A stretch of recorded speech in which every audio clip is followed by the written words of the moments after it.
Are you my inclusivity people? Woo! That was weak. That was weak. Let me try this again. Are you my inclusivity people? Woo! Thank you. I always want people to cheer for me. So I'm going to talk today about making your community group inclusive. Just a little bit about me for about 2 seconds. If you don't know me, if you've never had the unfortunate chance to meet me, I am Jodi Wagner. I've been part of the ecosystem since '04. I'm being blinded right now by this thing. Like I said, I've been in the ecosystem for a really long time, around for the first crazy iteration of user groups. I'm currently a solution engineer, blah, blah, blah. You can read. I'm very good at this. Oh, So I wanted to just take a second and talk about the beginning. If anybody was around back in 2006 when user groups first started, anybody around for that? Wow, no hands. Ragtag bunch of people getting together. It was totally grown organically. It's pretty cool. Fast forward to me joining the dev user group in London in 2014. I thought it was a pretty cool experience. I was like, yeah, I definitely want to be part of this. And then I decided I want to be part of Women in Tech. Back then it was Girly Geeks. Anybody remember Girly Geeks? Yes. Yes, we were. Are we allowed to swear? We were badass bitches. I wasn't sure if we were allowed. It's not London. So one of the things I really wanted to do is I really wanted to be a women tech group leader. I was like, oh, this is so cool. I feel like you get to, and it's not shackled so much as, because I love Salesforce. I've been using Salesforce for, a little while.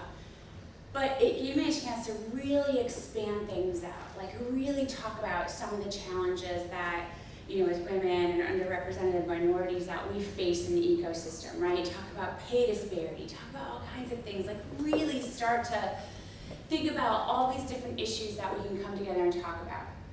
So I'd only been in London maybe a year at that point. So I approached 2 women in the community. I was like, I'm so excited. I want to make a women tech group program. Like, how do you feel about this? And the 2 women that I approached were more established in the community than me, so I figured I needed some girls to support me. You always need to build your tribe. The 2 of them looked at me and said, oh, that's sexist. What? How is that sexist? Well, why do you need to be all by yourself?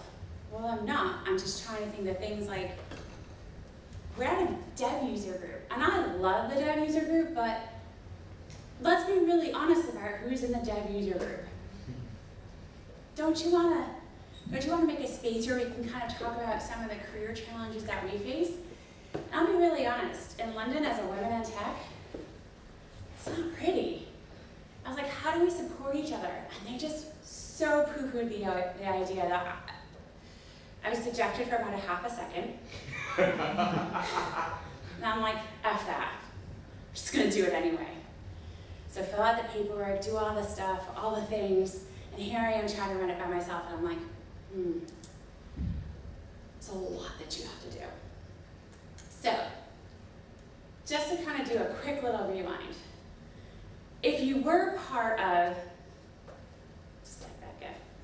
if you were part of the original user group program, the way you found out that there was a user group in your area, and the first user group I became a member of was the, this is so sexy, the insurance user group. So, as you can tell, I'm American. I grew up in Connecticut. Hartford is the insurance capital. I worked in insurance, which is super glamorous. And there was the insurance user group.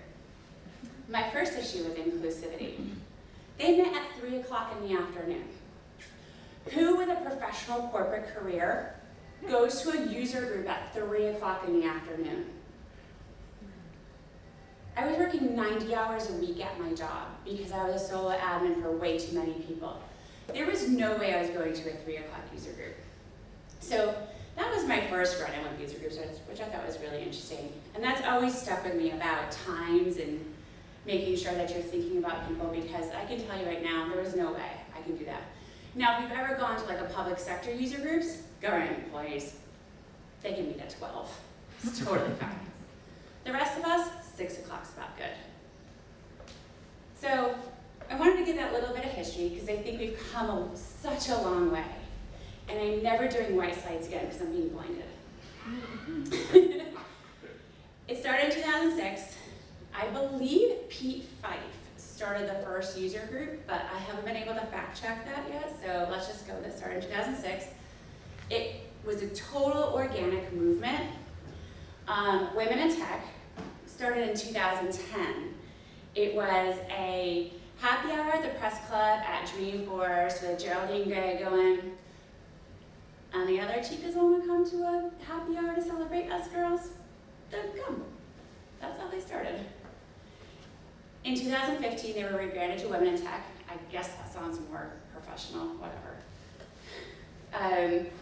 And now we have the latest iteration of our community group program, which the community has been so, I know nobody's here in the room, so I'm not sucking up. They've been so instrumental. Like we went from having no budget to having all kinds of support, so it's been pretty great. But the diversity challenge. Actual photo of the first dev user group. And I remember 2014 getting dragged to my first dev user group in London. They were the first ones to really break off and create like a specialized discipline, because before it was just like a bunch of people got together and had some pizza and beer. And the dev said, we can one-up that. We can make our own. Again, that's what it looked like. And when I walked into my first one, I was one of 3 women with what I call the hoodie brigade. You don't know what that means. It's a bunch of guys in jeans and a hoodie. Sorry, Chris, I don't mean to sing like that, or Barry. And again, food and drink, pizza and beer, ratio of men to women, bad. That's all I'm gonna say on that, bad. So what do? Well, you start to think through some things. You start to think through, what kind of group do I want to have? And you start to think through the environment. Am I meeting in a dark, musty basement? Or am I in a brightly lit area where I can see people, I can talk to people? It's easy for people to get to. If you're in a dark, dank basement, are there stairs? Can people get down the stairs? Is everybody able-bodied to take the stairs? Do you have a lift? Do you not? It's starting to think through all of these things because we're the Ohana. We're supposed to be embracing of everybody. And if you have somebody who's on crutches, we had 2 people at TDX that were on, I don't even know what they're called, knee scooters? You know, like instead of crutches. We had 2 of our MVPs that were on knee scooters. I actually saw Evan crash his at one point.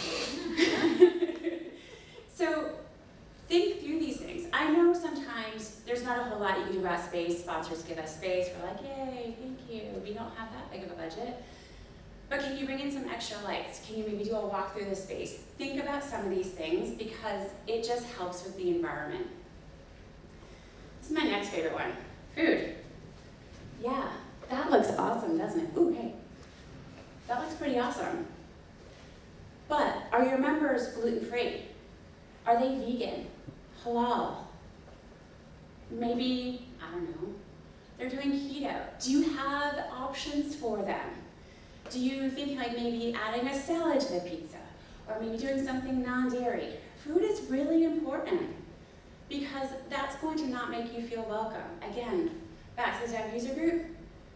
Not only is food important, when we ran out of food, we called it Pizzagate. So make sure we have enough. Drinks. That is not me, by the way. Drinks are so important.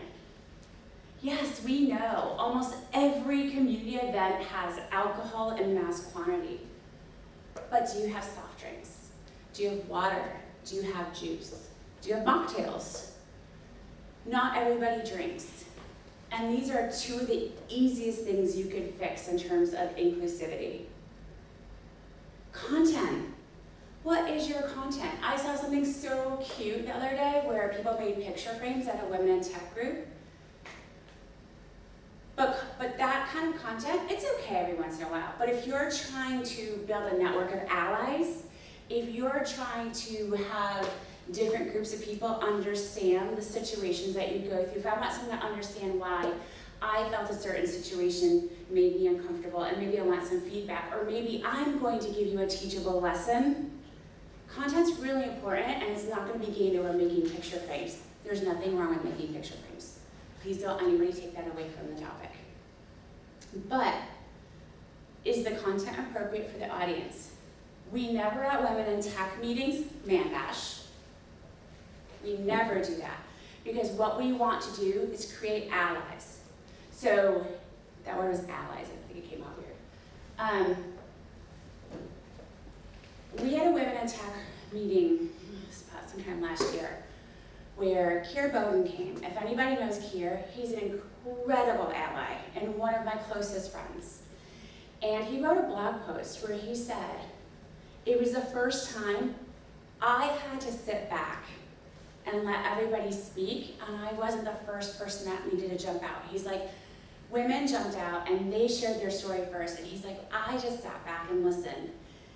And he said that was such a dynamic change for him, but it was such a learning moment for him, right? That it was almost like he had to check his own behavior because he didn't need to be the first person to speak all the time. Shed a little tear. Make sure you're communicating the agenda beforehand. So picture frames are great, I love that. We did something last year where we did, Women in Tech did Face Your Fears, where we did the walk over the O2. That's not going to be something that everybody can do because it's physical. But we communicated that ahead of time. We had such a great time. And I'll tell you that last bit, if anybody ever does it, that last bit looks like you're walking off the end of the earth. You can see nothing as you're coming over that. If you've never seen it, the O2 is like a big dome, and you stupidly walk over it. Cross-pollination. This sounds so strange, but besides, love the overgive. Championing the other groups in your area. There's no reason why Women in Tech and the devs can't meet together. That's how I started my meeting. I started for the first 6 months meeting with the devs and having women go, ooh, can I do that? Is that okay? Absolutely, it's totally okay. Talk about, maybe the admins and the marketing cloud people come together, or they just champion each other.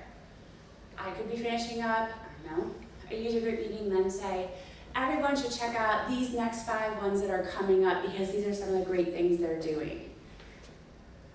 Help out new groups as much as possible. It's so hard. We all started groups once. It is so hard to start a user group. You have to get the word out. And no matter how much you think you're shouting it from the rooftops, you can only amplify yourself so much. Get other people to help you. Offer to either offer somebody new, or if you're new, ask if you can co-host, like what I do with the devs. Offer to mentor a new user group leader. This stuff is so hard. And it's all in your free time. This is not your job that you get paid for. Share sponsored content. Again, nobody hands you a manual. You have to kind of figure it out yourself. Which on the flip side is super cool because then you charge your own destiny. Our Women in Tech group was one of the first ones to openly embrace non-women, so whether it be LGBTQ or non-binary or just men, because I had seen post after post on the Trailblazer community of men want to come to our Women in Tech meeting, and this was like years ago, but men want to come to our Women in Tech meeting and we don't want them there. Why not? Why do you not want them there? Don't you want to bring them into the fold? Don't you want to teach them? And that gives you a good opportunity if you are bringing them into the fold. It's much easier to partner on events. So I've got some key questions that you can ask yourself as you're starting to plan things out. Is the space well lit? Is it comfortable for people? Can everybody get there? Are you encouraging diversity? One of the things in terms of content diversity, one of the dev user groups I was at, the 2 topics were so incredibly technical. I had Kira on one side of me, and Richard Clark, if anybody knows Richard. on the other, and they both looked at me and they're like, this is too technical for me. Everybody in the audience's eyes glazed over. That's great to have incredibly technical topics, but maybe one, because you want to cater to all levels. Somebody might have taken David's class and is just getting going. You stick them in something incredibly advanced, what's the first thing you're going to do? You're going to be like, I don't know if I can hang with that. It's discouraging to people. So try to cater to all levels. Some months might be better than others, but please, please, please don't do two incredibly technical topics. Making sure you're catering to food and dietary needs. Are you championing and supporting your groups in your area? Are you being welcome and encouraging? So this has been a new one in the community recently, where people are questioning why people are signing up for their user group. They're a partner. They're a recruiter. I don't know what their motivations are. Well, complaining about it in the community is not going to help you find out. Let them come to your user group. Walk up and have a conversation. It's really not hard. People, social skills, super easy. Thanks. But that's just it. Like, don't automatically start questioning people's motives. Maybe it's somebody new. I've had people join our group where they're like, I'm a Microsoft dev. I didn't say, well, what are you doing here? Maybe she was looking for a career change. Maybe she wants to see how the other half lives. I don't know, maybe Microsoft wants to see their program. Whatever, have at it. But wait, there's more. I just like that gift. I feel like gifts do a better job of saying what I need to say. Be a warm and inviting place for people. At the end of the day, we're trying to build friendships and network with people and find our tribe. So be a warm and inviting place. Don't be like, why is she here? What does she want? She's a recruiter. She's gonna try to recruit me? Oh my God, that's so bad. Somebody wants to, help you find a job. Horrors. Encourage diversity. Bring friends and colleagues. I have friends who don't do Salesforce, and I'm constantly encouraging them to get on a trailhead. And then I get weird questions all the time, but that's okay. Bam, be a multiplier. Encourage people.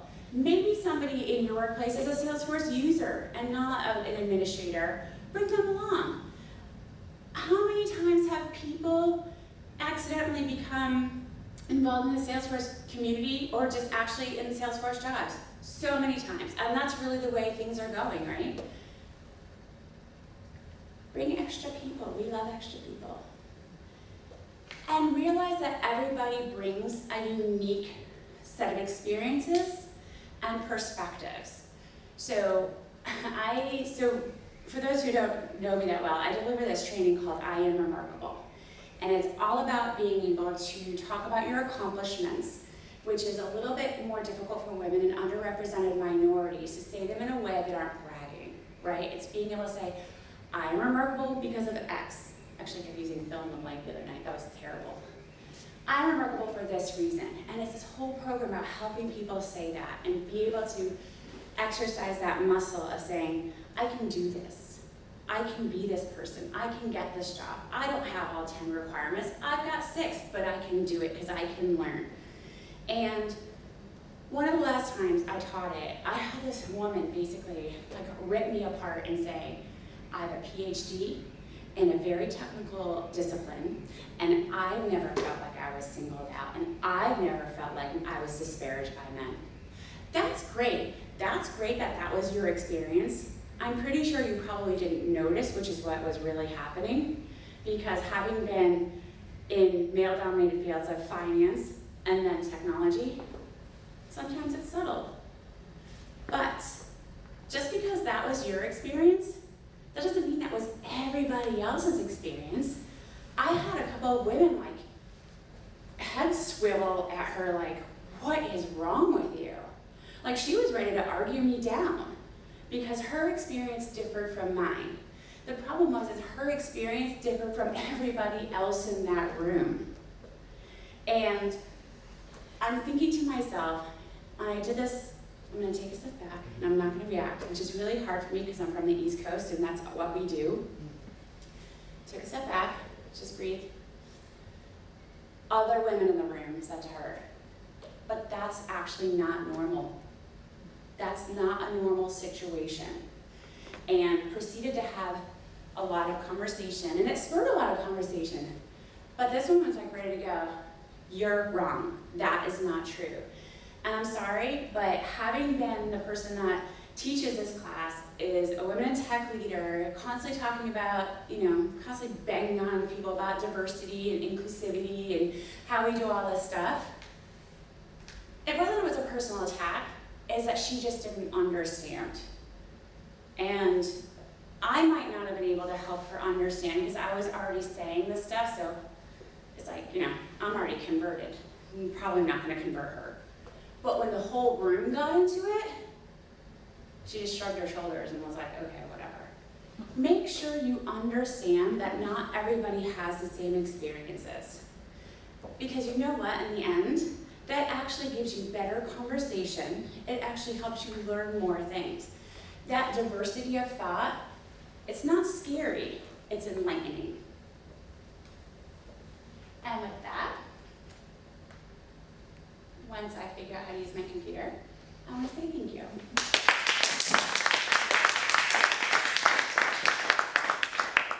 I think I have like a minute, I don't even know right now. I think I might be over time. Are there any questions? I've got a question, but I'll only ask once if anyone else has. Question for me? Yeah.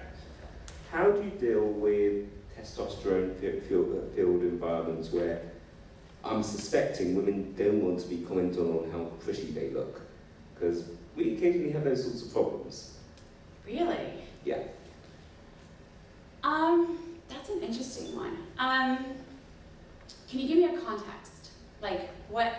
Presenters commenting because they think it's fair about their pretty wives, or trying to give a female a compliment. They think they're trying to give a female a compliment, and it's like, well, we don't normally as men comment on how pretty the other men are. We're only commenting, the women don't particularly comment on how pretty the men are either. It's only the men that feel this need to do that. Or that guy that was setting up the podium for Theresa May the other day. Anybody see that? I missed it, you'll have to send me the clip. You guys will have to look online about the person who set up the podium for Theresa May the other day. He was apparently pretty hot and kept fixing the microphone, so he made more press.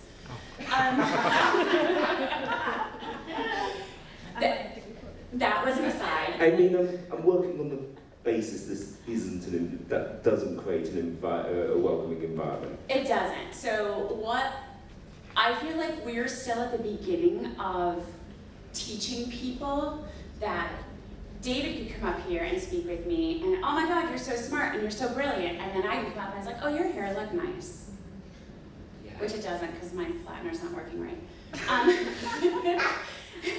But we're still at the beginnings of that. So every opportunity for when that comes up, I use that to say, but what did you think of my presentation? Or what did you think of this? Do you have any specific feedback? So I deflect it away from that, and I try to go to something that's tangible and something that's related to what I said, because I don't really care what you think about my hair. So you don't attack it, you deflect it. I deflect it because what I'm trying it's positive reinforcement, like when you train a dog. I'm going to try to train people to do the right things of what I want them to do. And hopefully other women are doing that, but us women are a strange dichotomy, because some of us are like, nope, I don't want to talk about what my hair looks. I want to talk about what my content is. I want to talk to you about what I know. And some are like, oh, thanks. And you're going to have that. Everybody's in a different part of their journey. So I deflect and try to train what I want people to do. Thank you for your words of wisdom. I don't know if they're wisdom, but that's what I got. Anything else? Time. No. It was time before you asked your question, but you asked your question anyway. David should offer The you. great thing is, if there's any more questions, we can continue in the pub after your leading. It's almost like it's been planned. I gotta say, I feel like I know a lot about inclusivity, and I learned something from this, so thank you. I really enjoyed it. Oh, I'm so glad.